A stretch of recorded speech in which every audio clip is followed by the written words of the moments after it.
This is Donald Fraser from Living Your Best Life at 60, and this morning I'm going to be making cinnamon scones.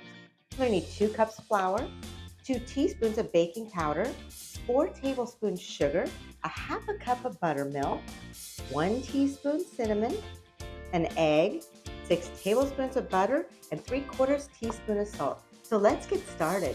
We're going to start with our topping. We're going to take 2 tablespoons of our sugar and a half a teaspoon of our cinnamon and mix them together. We want to mix it together till it's all one color. We're going to beat our egg into our buttermilk. We're going to whisk together 2 cups flour,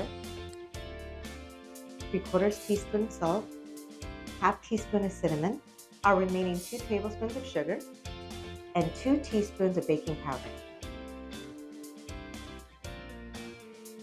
I'm going to grate our 6 tablespoons of butter into our flour mixture.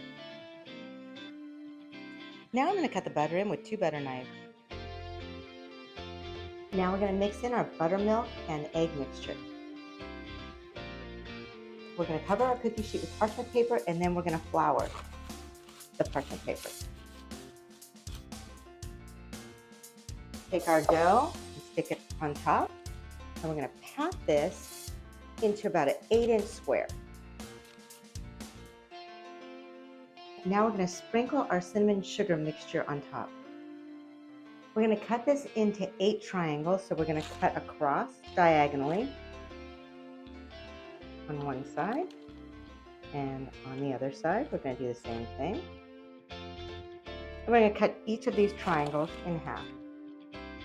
We're going to bake our scones for 12 minutes at 400 degrees. Our scones are ready to serve. I hope you enjoyed this video, and if you did, please like and subscribe. Thank you for cooking with me.